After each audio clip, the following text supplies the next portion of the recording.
Hey, Spooksters, and welcome back to another episode here on Three Spooked Girls. My name is Tara, and as always, I'm here with my ghoul friend Jessica. Hello. Hello. As you guys can see by the title, we are starting a new recap today, and we are going to be covering the infuriating American Nightmare documentary that is on Netflix. I haven't stopped thinking about this one since I watched it last year. There's a lot. There's a lot of feels in this. We will get into that. But before we get started, if you are new here, hello, welcome. Thank you for checking out the show. Returning Spooksters, welcome back. And in case you missed it, we are doing some video versions of episodes on our YouTube channel. So you can check this one out over there. Everything is all in the show notes for you, as always. If you would like to hang out with us on social media, you can find us on Facebook, Instagram, Threads, all of those places. Our handle is at Three Spooked Girls. And if you would like to support the show, you can go to patreon.com/Three Spooked Girls. For as little as $1, you get one bonus episode a month. This past month was hilarious. Just found outrageous, crazy. I don't even know what the article was called, but it's little snippets from the courtroom with lawyers and witnesses, and it was so great. So you need some laughs. Join us for as little as $1. It's over there, plus a huge backlog. So definitely check that out. And 5 and up patrons get ad-free episodes the day before. If you are a reader, you can join us over in our book club. We have that set up in the book clubs app. We are Spookster Literary Society. And now that it's February, we are reading London Seance Society for our main read. Then our feminine rage read is going to be Slewfoot by Brahms. So that's on KU. You guys can get it for free if you have that. But yeah, some good reads this month. Super, super excited. But we have a lot to talk about. So we're just going to get going. This documentary released just over a year ago when you're hearing this. It released originally on January 17th, 2024. It's a Netflix original and it was directed by Bernadette Higgins and Felicity Morris. Now, part one, our first episode, is called The Boyfriend. And I'm sure you can guess who the focus is. You can tell by the title. So we start with some like home camera-esque type of footage. It's this couple on a beach. They're being cute, they're being goofy, they're being adorable, all of this. And then we immediately stop because we hear a phone ring. It's so crazy to me that this is 10 years ago, by the way. It Right? was a mind fuck when I was rewatching it this morning. March 23rd, 2015. We start at Mare Island, which is in Vallejo, California, which is the Bay Area for those not familiar. And at 1:53 p.m., a 911 call comes in from a man named Aaron, and he tells the operator, "My girlfriend was kidnapped last night." The operator says, "What do you mean she got kidnapped?" Aaron says, "Someone came into our house, tied us up, and took her." And the operator asks him the question everybody would think is, "You didn't call last night when this occurred?" And he says, "I was tied up." The operator replies, "What time did you get untied, sir?" And he says, "This morning they gave me sedatives." Of course, operator gets names and sends officers out to the scene. I am going to go ahead and just preface. So with this episode, I felt it was really important to include the exact dialogue with a lot of it because it tells our story and kind of how we get to certain parts of the case. It's a fair warning. We're going to be a lot of like this person, this person, this person, this person, or this person and Aaron is pretty much what 90% of this episode is, but all good. So we start with the body cam footage of the responding officers. They come in, they clear the house, and then they start talking to them to see what exactly is going on. So the officer says, "Okay, so last night you were asleep with your girlfriend?" Aaron, "When I woke up, there was lights flashing. They said, 'Aaron, face down on the bed.'" Officer, "And you said you were drugged?" Aaron, "They gave me NyQuil and diazepam or something," and diazepam is Valium, basically. So Diazepam. Yeah. Officer, "Did you guys drink any wine or anything? Have you ever done drugs before?" And Aaron said, "No, I have not used drugs." So they go outside and Aaron's visibly upset. He's sitting down on the ground. He's got his head in his hands and he just looks super, super upset. And then I was like, oh my God, my heart. You hear meowing because he has a cat and his cat's out there comforting him, like with I him. And I'm know. just like, good kitty. Like, oh my God. Now that that's happened, we jump to 3:04 p.m. and this is 10 hours after Denise went missing, his girlfriend. He's in this interrogation room. They get in there, they take DNA samples of his saliva, his blood, they take his clothes that he was wearing, and they put him in jail clothes, basically. They put him in the inmate pants and give him a white shirt, which my brain, especially even the first time I watched this, I was like, this is an immediate tactic. I don't care. You can't convince me for sure. otherwise. This is setting the tone for how this whole thing is going to go. So keep that in your mindset when we start to unravel things, because in my mind, this is the authorities being like, let's put him in these clothes specifically because this is going to give you the gravity of what is happening right now, type of thing. Another big theme throughout this is tunnel vision. Tunnel vision's our theme. Tunnel vision's our theme for this case. So keep that in mind. And now enter one of my least favorite people on the planet. You thought we were mean about Christy? Get fucking ready. So enter Detective Matt Mustard. Oh, hates him. He's a piece of shit. Sorry, not sorry. Mustard says, first of all, I don't know if anybody told you this, but I want to make sure you got it. We're treating you as a victim in relationship to this. And I'm like, oh, really? Okay, sure you are. Sure you are. What you're done so far is telling me otherwise, homie. Just saying.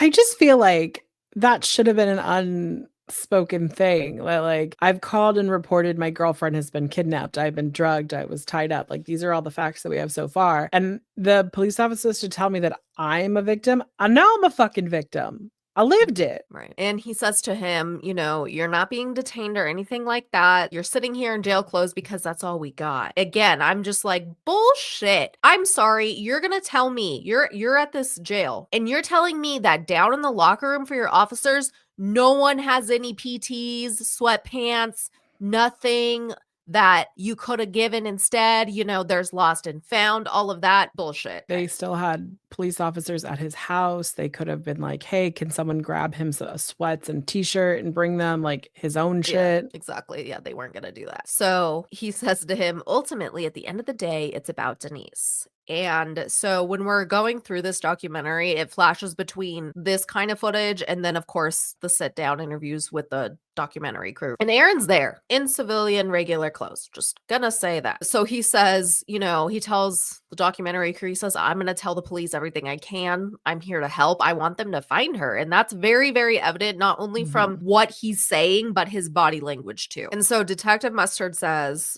tell me everything that happened. Start at the very beginning. When they go and show like the reenactment, the clock shows like 3:04 a.m. So that's about the time it was. He says, I woke up, there's this bright white light blinding us, and I see 3 laser dots crossing us. The taser goes off and the man says, Aaron, lay face down. Mustard asks, they called you by your name? And Aaron answers, yes. He says, he then asked Denise to tie my hands behind my back, and I feel Denise get on top of me, and I can feel her pulling on the zip ties. He then puts swim goggles on over my head. They're blacked out. He's blindfolding us. And I sit up, and I feel this kind of foam headphones over my ears. So my thought is noise canceling. And he says that this music starts playing, and he describes it as like it has wind chimes and, you know, things like that in it. Nothing too discerning, really. And he goes on to say that there was a recording saying that they were going to take our vitals, and the kidnapper does. He has a blood pressure cuff and he puts it on him, takes his blood pressure, takes it off. And then he also tells Mustard about the sedatives, keeps that all the same. After he takes it, he is told to lay back down, and he says that he was shivering, and he said, I wasn't sure if it was because of how cold the house was or if it was because of what I had taken. Could have been either. So he asked the kidnapper for a blanket, and the kidnapper is super polite in this moment and says, oh, I'm sorry. I'm like, oh my God, you're kidnapping someone and you're apologizing. But okay, just weird shit like that happens this whole time. He says, I forgot how cold it is in here because we're all wearing wetsuits. Later, the kidnapper takes Denise to a different room, and Aaron is brought down to the couch. And the kidnapper says, we have a problem. This was intended for Andrea. Keep that in mind. I don't know why everybody seemed to forget this thing after this first little part. Just saying. So Mustard asks, who's Andrea? And he says, well, that's my ex-fiance. You know, she was living with me through September. She has since moved out, so she's been out for months, and we're in March. So like, that's a good chunk of time between. But the kidnappers tell him that they're going to take Denise anyway because they knew he had money and they wanted $15,000 to give her back. They told him that they were going to install a camera, and if he went out of view of it, they were going to hurt Denise. So the kidnapper slash kidnappers, because he's blindfolded, so he couldn't obviously say like how many people are around. Anyway, kidnapper took his car, took Aaron's car, took Denise, left. And he said, I could hear the car running. I could hear them peel out, everything. And he says the last thing after that is the sedatives were finally hitting him and he passed out and he woke up at almost noon, you know, that next day.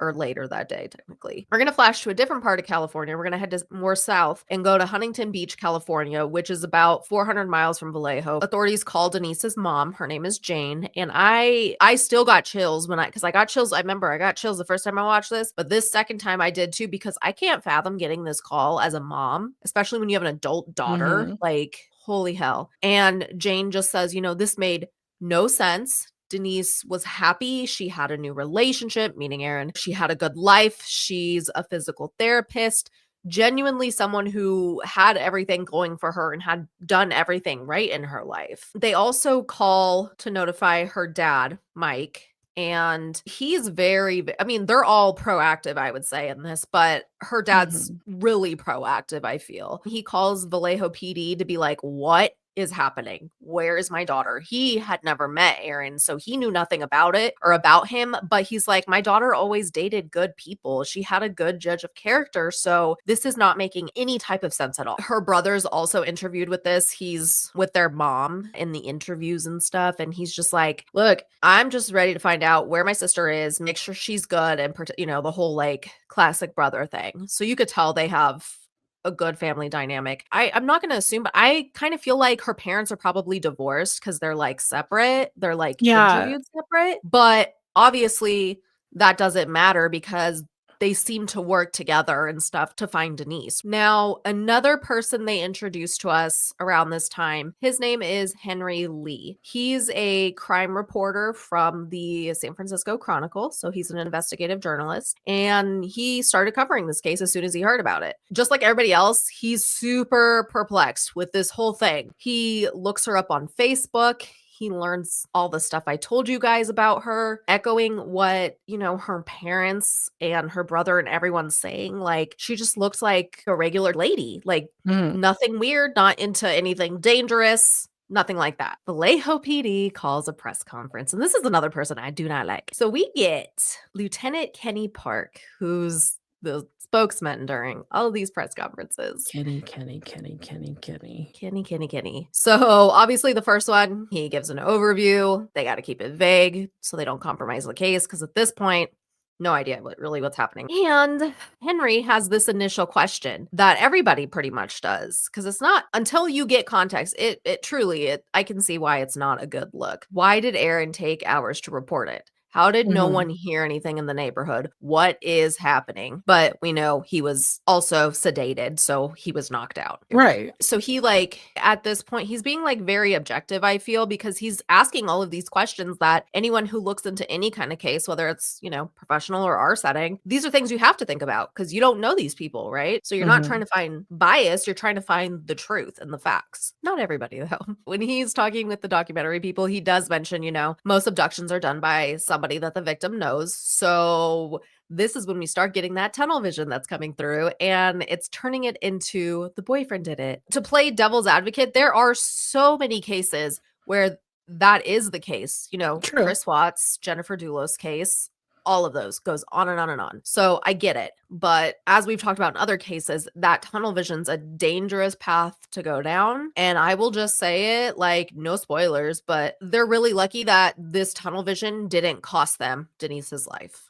For sure. Just gonna say that. So we jump back to Detective Mustard and Aaron during that initial interrogation, and they have a bit more back and forth. He's getting more information on what happened after he woke up. Aaron says, I wake up still under these sedatives. The clock showed around 11:30 a.m., so about 6 hours after Denise was taken. He said there was red tape marking where I needed to be, which is like his immediate area because he's on the couch. And that's so, like the person said, he can stay within view of the camera because they have it set up, mounted in like the corner of the wall, like in the ceiling, like a security camera, right? Right. While he's sitting there and probably trying to like wake up and get out of whatever haze from the drugs he had taken, he knows he can't call 911 right away. So he's just kind of like a sitting duck. He's like, what the hell am I going to do? I've got to find Denise, all of that. But his phone goes off and he gets an email from an unknown sender. It's the kidnapper. Surprise, surprise. And they're demanding $15,000 in cash. So he immediately calls his bank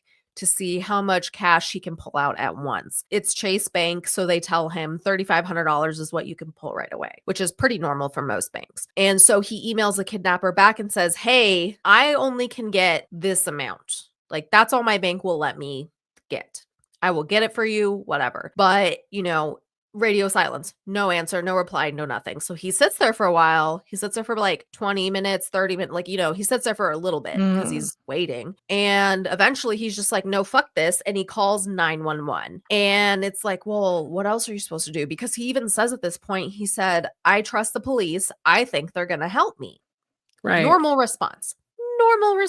That's their jobs. So we also meet his parents, which are Marianne and Joe, and they go down to the police station when they catch wind of all this. And they ask to see Aaron, and they got told no because he was being questioned, and then that they needed to be questioned as well. So they get questioned by the authorities about Aaron himself and like who he is, his background, his character, blah, blah, blah. And they said it's the same case as Denise. He was a super easy kid to raise. He was a good kid. He was the captain of the football team. He was popular with the ladies. And he is also a physical therapist. No drug, no criminal history. And Marianne says they only met Denise one time, but she seemed like a nice girl. So they were happy for him. They were cautious and told him to be careful, not rush it because of this whole ex-fiance thing, because it was ugly and messy and honestly still messy up through Denise being kidnapped. And we flash back to the interrogation and, they're talking about what their night looked like prior to 3 a.m. And he said, what he described was just sounded like a normal low-key evening. She brought over pizza. They had a couple beers. He had a cocktail and they were just kind of like talking because there's this whole sticky situation with Andrea because Andrea also works at the same place that Denise and Aaron work at the hospital in the rehab unit. So they all work together. And so, of course, I wasn't surprised by this. I don't think anyone would be surprised by this. So they bring Andrea in as well because they want to ask about Aaron. I'm just like rolling my eyes this whole fucking time with her. I'm sorry. I just was because she's like very soft spoken and she says they broke up under very bad terms. And the reason they broke up on bad terms was because she was cheating on him back in the year prior in 2014. And Aaron talks about how, this hit him really hard. He took all of this super, super to heart, but who wouldn't? I don't think anyone's thrilled to find out they're being cheated on, but especially with someone you think you're going to get married to. Right. And like I said, they all three worked at the same rehab unit at the hospital. And Andrea said that, he had tried to make moves on her. He would like come to her office, try to like hug her, kiss her, things like that. She said she told him it wasn't okay and that he knew this, but he still kind of was pursuing her type of thing. And Mustard asks her, do you think he was still trying to get back together with you, or like would get back together with you if it was brought up, type of thing. And she says, I think he would be open to the idea. But I get it because of how his actions were. So I understand. But at the same time, I'm just like rolling my eyes because I'm like, this is like not really super, super relevant, but they're setting the stage and we will get more into that. And Like, also it's the way they cut the documentary. You don't know if like this happened, like the going in and hugging her and stuff happened like right after they broke up. So you have no kind of context. And no. and the way they cut it, at least, I'm hoping that it's a cut and that she's just not this type of person. But it really made Andrea really seem like she wasn't concerned that Denise was missing. She I was don't think she like, cared. I'm so full of myself that like my ex-boyfriend or my ex-fiance wants me back, and I am in the police station having to tell them that. I think that's Yeah, what that was. that's weird to me. I'm like, why you Well, she's a work with chick, this so woman? she obviously doesn't fucking care. It's So, yeah. true. Aaron kind of talks about this more, and he's really honest. He talks about the conversations and stuff that him and Denise had regarding Andrea. And he says, warranted, she wanted us to have very limited communication. She knew about everything. She knew about this whole mess about him kind of like going back and forth because she found text messages and, you know, he was talking about how he still had feelings for her, all of that kind of thing. But at the end of the day, he did choose Denise. Now, here's huge alarm bells. And I remember the first time I watched this, I was like, side eye. So Mustard asks him, did you truly love Denise? That's past tense, obviously. But Aaron says in present tense, I do love Denise. And Mhm. that's total. You can't convince me. This was not an attempt for some more breadcrumbs. He was trying to get him to talk about her in the past tense because Oh, for sure. again, we've seen it where Chris Watts talked about his wife and his daughters in past tense, where other perpetrators slip into the past tense because they know they're dead. So I feel like that's what they were trying to do, but obviously it doesn't work. This blew up all over the media. This blew up everywhere. It was very sensationalized. Like all the news outlets, Nancy Grace, everybody was covering this. Okay. Now they went to work really quickly, but the way they went to work is also interesting. So they started doing tons of searches with canine units, dive teams, whatever police force they could get. And they were looking in Erin's neighborhood where she was abducted from. And they are treating it like they're looking for a body because they're Mhm. looking at the bridge, they're looking in the water, they're looking wherever they can. And of course, they process the whole house, have it all taped off, all that stuff. I thought it was so interesting because they're showing like obviously interviews from the neighbors and stuff. That's pretty normal. But one lady says sometimes life's stranger than fiction. And I'm like, yep. But at this point, a lot of people were just being like, no, it's the boyfriend. Something happened. Mm. Aaron did this. Well, we go back to the interrogation, and Mustard just gives no fucks. He gives no fucks. He really doesn't. He says, I'm going to be honest with you. Your story's very elaborate and in some ways far fetched in my mind. And Aaron says, trust me, I know. He gets interrupted, and Mustard says, listen, I'm here to find the truth. I'm a puzzle maker. I put a lot of puzzles together. I don't think she was kidnapped from your home. So Aaron's already probably been there for hours when they're showing Mhm. this because we don't really get timestamps too much with the interrogation stuff. He says, well, what do you think happened? He's just like, he's very distraught and just looks defeated, sounds defeated. He's obviously figured out by now it doesn't really matter what he says. Mustard's not going to believe him. So Mustard says, I think something bad happened in your house and it happened between you and her. And Aaron, vehemently is like, no, nothing happened. Like, what I told you is what fucking happened. Mustard goes, do you think people kidnap people for 20K? Like, sir, yes, people would. 20K, even 10 years ago, is life changing money for some people. If they're bad people where they will take money to kidnap someone, of course they'll do it for 20K. Like, what do you mean?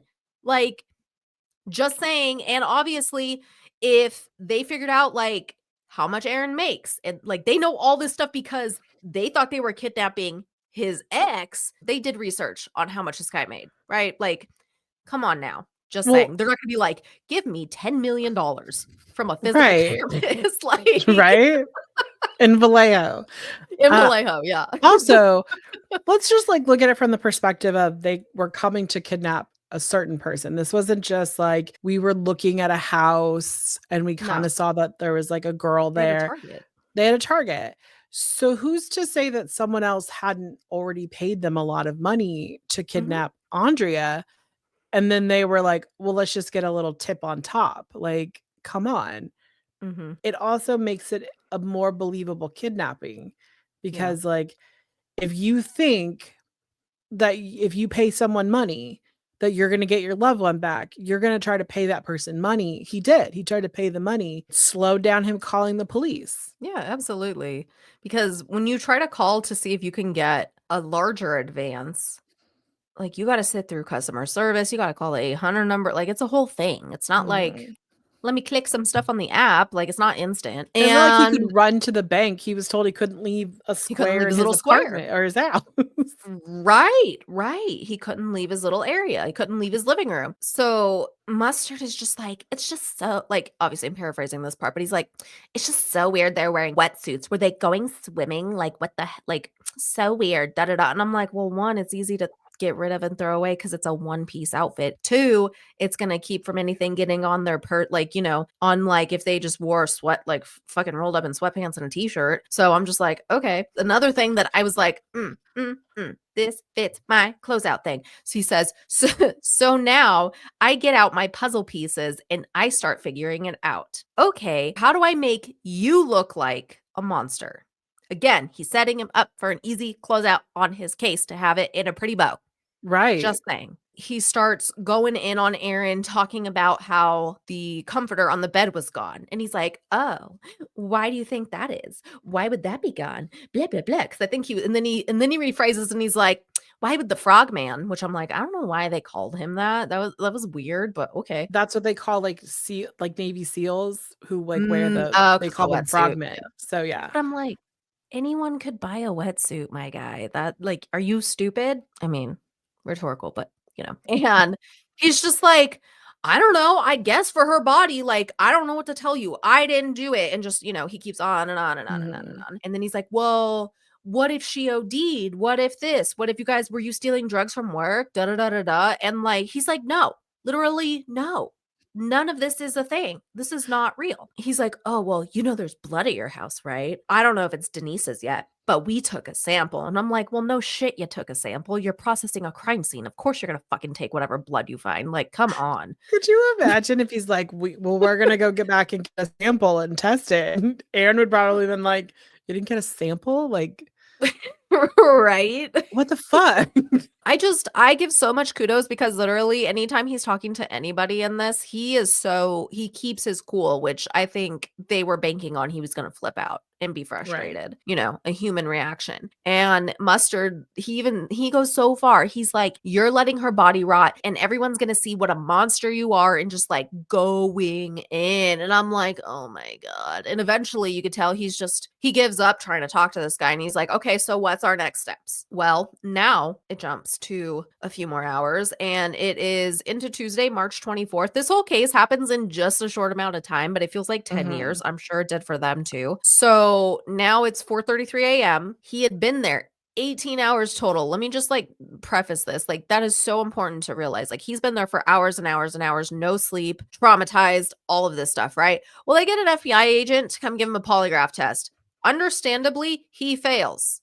No, duh. He was not going to pass that. I think I would have been more concerned if he passed it because remember, guys, when they do these tests, they're looking for inconsistencies. So they're looking for, spikes in heart rate and things like that. So he's already under so much duress. No Mhm. wonder he failed it. There's no way. But this isn't going to be like if this had went to trial, anything like that, it wouldn't have even been admissible in court. Like, that would have got thrown out in Right. 2 seconds. So, just more tactics to try to wear him down to get the answer that they want. And then this is when Aaron realizes I'm sure he realized it earlier, but it's like he says he wants a lawyer, and the fucking FBI agent tries to ignore it for 2 seconds and talk over him, which they cannot legally do. And then we get, thank fucking God, we get 2 attorneys that represent Aaron. We have Dan Russo, who is like been in the game forever. He said he has been practicing law since 1978. And obviously, it doesn't take someone who had a law degree that long, but he does, he says clearly, like, he was chum for the Sharks. He was the fall guy.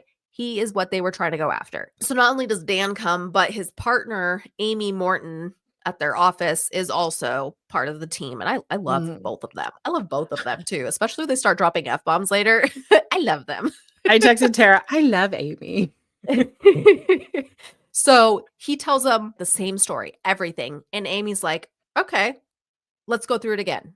Because she's like, I'm going to see if this dude's full of shit, or is this the weirdest case we've ever had? They talk about it more and more. And she's like, he was just very, he was ready to go. He's ready to find Denise. Like, he's appearing to be telling the truth, right? Right. So after they talk to him for a while, she gets Dan and they go aside. And she's like, do you believe him? And they both do.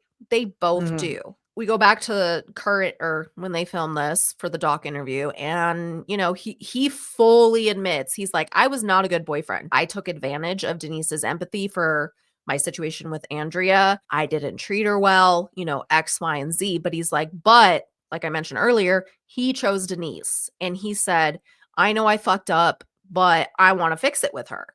He wanted to make things work. He said that he was taking the steps to do so. He said, I was getting ready to go into therapy. I really wanted to make this work with her. And I think him owning up to that, even in the moment when it doesn't look good for him, like, that shows his character so much. Because he could have just been like, everything was great. We Could have been have like had Scott. no problems. Exactly. Could have been like Scott Peterson, where he tried to not bring it up. You know what I mean? He's very upfront and very transparent about everything. And at this point, everyone's like, what the fuck is happening? Like, where is Denise? We need to find her. And Amy says, and this is obvious, but if she turns up dead, Aaron's fucked. He's gonna be the fall guy. He's fucked if they find a body and not her alive. Everyone just wants this to be done and wants her back.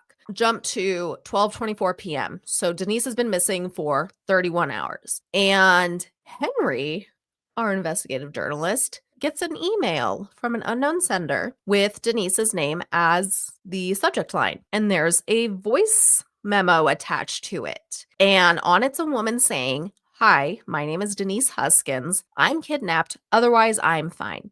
And so he's like, what the fuck? Like, who the fuck sent me this? Is this real? Is this fake? Is this someone messing with me? He turns it over to Vallejo PD because he's like, if it's real, they need this now. So they get it. They listen to it. They call all the family. They call Aaron to confirm it's her, right? And it is. And she mentions very specific things. So one thing she mentions, and this is to prove like when it was recorded, she mentions a fatal plane crash that had just happened after she had been missing already earlier that day in the Alps. And all of that to confirm like, hey, I'm really recording this in real time. And then to identify herself, that it's really her speaking, she says, her first concert was Blink 182. And everyone's like, yep, that was her. That really was her first concert. This is her. And the thing that sticks out to authorities and everybody that they just find really odd is that she was super calm. She wasn't upset. She didn't sound like she was crying. She didn't sound nervous, nothing. Very deadpan, I think, is the actual like best way to describe how she sounded, because Henry's like, she sounds like she's ordering off a menu. And I was like, my guy, let's use your critical thinking before we start victim blaming, okay? If her kidnapper made her do this, why would she flip out? Because if she didn't behave and do exactly what they said, that's how you end up dead. Right. After listening to this, instead of being like, oh my God, let's go, she's alive, she's kidnapped, we have time to save her, FBI's like, wait a minute, we want to ask you some more questions. And the FBI agent's like, I'm still catching up. And I'm like, bitch, I hate all these people so much. Ugh. So they start asking all of these questions about who Denise is, asking about her character, her past, all the things Vallejo had already asked and already brought up, right? And her brother says that he felt like it seemed like they were trying to figure something out or get some dirt on Denise. Right. Brother is so smart. Now, I know I'm going to go off. It's okay. So Jane says they ask if there's anything in her past. I'll go off and then you can go off. That's fine. If there's anything in her past at all that might shed some light on anything that they don't know. And Jane tells them that Denise was molested as a child. You guys who can't see me, I'm so visibly pissed off. Okay, so Detective Mustard says, quote, women that have been sexually assaulted often pretend to have it happen again so they can relive the thrill of it. Are you fucking kidding? I have to back up so I don't yell so loud. Are you fucking kidding me? I'm sorry. Being assaulted in any way, shape, or form, there is no thrill. There is no thrill. You might get PTSD from it. You might have long-term issues, obviously, but like, are you fucking kidding me? It'll make sense why he's thinking this way later. I'm not going to say it yet, but like, you're disgusting and you deserve to be miserable every day of your fucking life. And I hope if you're married, your wife cheats on you. Sorry. That's the nicest thing I could think. Manifestation out there for that, for sure. When they say that, when Jane tells us that this is what they've told her, I visibly, like, I sat up because I was like laying on the couch. I sat up so quickly, my cat almost flew across the room. I was like, what the fuck? As someone who has been a victim of molestation, like, that's not a thing. It can cause people to be reckless for sure. Like, they can become reckless. There's no thrill in sexual assault. No, I'm like, you're disgusting. You're disgusting. He's in law enforcement. Yeah. He's out there. I don't know if he's still working. I'll Google it for the next episode, but like, that he's someone who is quote serving and protecting the community of Vallejo. Are you fucking kidding me? Well, Amy was thinking the same thing. So go Amy. She's like, you know what I did? I decided I'm going to record everything. And so they play part of her recording. And the FBI agent says to Aaron, your relationship with Denise was on the rocks, correct? Again, the phrasing is very intentional with this whole thing. They're trying to get him to slip up. Aaron says, I wouldn't describe it as on the rocks, and they just continue to pummel him about questions about her character and about what happened and things like that. And then another one I wrote down was the FBI agent asked, did she scream at all when she was being taken from the house? Aaron says no. FBI agent says, did she fight at all when she was being taken hostage? Aaron says, I never heard her scream. FBI agent, does she know you have money? Aaron, she's aware of my finances, which if they've been dating, like, obviously, and they're both physical therapists, like, you're gonna have some idea. Y'all have the same job. The FBI agent says she's aware of your finances. Amy says she thinks to herself, do they know about things I don't know about? Because as y'all can figure out and see right now, they're doing a 180 pivot. They're like, okay, well, she's alive, so Aaron didn't kill her. Can't prove that now, I guess. Right. So we're going to see who else we can blame. So the FBI agent says to him, did it ever come to mind that Denise was behind this? Dan and Amy are both like, what the fuck? Are you joking me right now? What the fuck? And he's like, he says it in his interview. Dan's like, can this get any fucking stranger? And I'm like, well, Dan, yes, it does. And I know he knows this too, obviously. He lived it. But we flash back to Huntington Beach. Again, reminder, 400 miles from Vallejo. And it is 9:09 a.m. on 325. And there's like a security camera, ring camera of this woman walking up to a house in a neighborhood. And wouldn't you know, this is Denise's dad's house. It sounds like the house she grew up in. And Mike calls authorities and says, I just got a message on my phone from Denise. It's definitely her. And she was telling me she's walking to my house. And it is her. So no one called anybody. No one called Aaron. No one called family, nothing. Amy is actually the one that tells Aaron to go turn on the news because, of course, this leads immediately. This is like I said, where she grew up, where she's from, all of that. The media is like, what the fuck? Like, she was let go? What is happening? Right? Because we don't see this hardly ever. And so Inside Edition, all the paparazzi, everybody's flocked to this house. And understandably, I love how they were trying to position it. Oh, she looks like a perp, not a victim. And I'm like, no, she's just trying to keep her privacy. She's wearing a hoodie and sunglasses. It's like, duh, she doesn't want a picture taken. She was just let go from being kidnapped. Like, okay. Also, yeah. Think about like when you need like comfort clothes, right? Like a lot of us Yeah. think like when we like, oh, I need a hoodie, and when we're really feeling vulnerable and exposed, we'll put our hoods up and like kind of. Right. I think it's a very feminine thing to do that I've seen. At least I've seen. I haven't really Hmm. tracked it amongst men, so I can't speak to that. Right. But like Hmm. it's a thing where it's like you're kind of like putting a barrier up between yourself and the environment around you, which is what a hood Hmm. does. Yeah. And she was just like, I was just kidnapped. Right? I'm like, what did you guys want? It would have been way more sus if she's just like skipping out, all happy, being like, hey guys, I escaped from being kidnapped for the last however long. I'm like, Mhm. y'all are stupid. But it totally is. It's totally that double standard. Like, if she had acted differently, that would have looked bad. How she did act, quote, quote, looked bad. So she's damned if you do, damned if you don't. Like, there was no right way for her to, quote, quote, act or anything. Is there a right way to act after you've been Right. kidnapped Like, and then having to drive 400 miles exactly. to be The lack of empathy is just disgusting. Mhm. Disgusting. Aaron's like, obviously I need to get the hell down there and make sure she's okay and see like what the fuck, you know? Amy texts Mustard and says that, Aaron wants to talk to her, and all he says back is, "We want to talk to her too." I'm like, of course you do. So we get Lieutenant Kenny out again on another press conference. And this was later that evening at 9:27 p.m. So 12 hours after she got back. Here's what he said. A Huntington Beach police officer briefly spoke to Miss Huskins, and all indications initially was that she would be cooperative with the investigation. As of right now, we have not heard from Miss Huskins, and we are no longer in contact with any of the family members. The statement that Mr. Quinn, aka Aaron, provided was such an incredible story, we initially had a hard time believing it, and upon further investigation, we were not able to substantiate any of the things he was saying. None of the claims have been substantiated, and I can go ... I can go one step further to say this.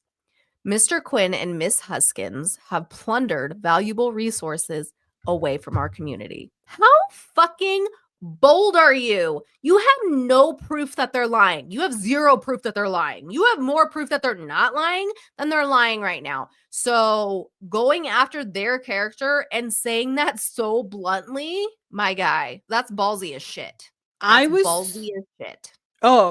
and I was like watching that and I was just like, wait a second. One, you said plunder, which I was like, what are they, pirates? But two, it has not That even was been their okay, 3 days since all of this happened. right. And most like, and if you're watching the documentary, you realize that like most of their resources, because I don't think they looked for Denise very long. It seemed like they looked for Denise for like a few hours and then like it ended. And then most of their resources have been them sitting in an interrogation room, just interrogating Aaron. Forever. Yeah. But now they're like, JK, Right. we were wrong. We're going to pivot. Now we're going to blame the victim. It's fine. So we cut back to Amy and she's just like, how the fuck is this happening? Like, what is going on? She's like, obviously there's more to this because why isn't Denise talking? What is going on? Is she involved with this? That's the Mhm. difference with people who have ethics. She's not saying Denise faked this. She's asking. She's saying, is there motive? Sure. Is this a case of she was, angry because of the whole Andrea thing and Mhm. she wanted to like get revenge on Aaron? What's going on? Those are valid questions to ask. Like, fine. Like, that's valid because weird shit has happened. We already know freaking Sherry Papini, but like that hadn't happened yet. But the media ate it all up. We got Nancy Grace being annoying, being like, she faked this. Meh, meh, meh. This is a hoax. It's like, Nancy, shut the fuck up. Shut the fuck up, Nancy. But the family and Aaron are just like, are we in the Twilight Zone? I don't like, why is this the conclusion we're jumping to? Right.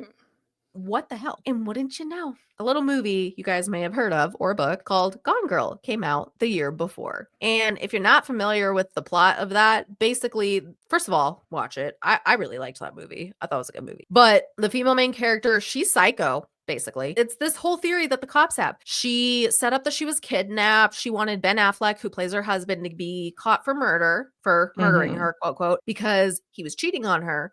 But she ends up coming back at the end, and there's like this whole dramatic thing where she's like all bloody and she like fake faints and all that shit. Also a good Not book. saying, oh, I haven't read the book. I want to though. I need to. But I'm not saying this movie had any, because we know Detective Mustard ain't reading no books about probably It's anything. true. Let's be So real. I'm not saying the movie had influence on him, but like that's a really weird coincidence. I'm just gonna say because it was a big movie. And the episode ends with Denise sitting down with our documentary crew, and we learn a ton of stuff in episode 2. But this is where part 1, The Boyfriend, ends. Again, it's on Netflix. It's 3 parts, so, over the next couple weeks we'll have a recap for each. It's gonna make you mad. I already know everything that happens, and some of you guys probably do too because a lot of people watched it. But if you haven't by chance watched it, just make space to be pissed off. Oh, for sure. Just oh god. make sure you bring like a stress toy when you listen so you Oh can. my god. Yeah. For real. But yeah, we're going to go ahead and wrap things up for today. We'll keep final thoughts for episode 3 because we could go on for another hour. Hopefully you guys enjoyed. And if you've watched this or you're watching along, because I know some people watch as we recap, let us know what your thoughts are. We would love to know. Check out our discussion posts in the Facebook group and on Discord, all of that good stuff. But with that, we will go ahead and sign off and we will see you next week. Bye, guys. Toodles.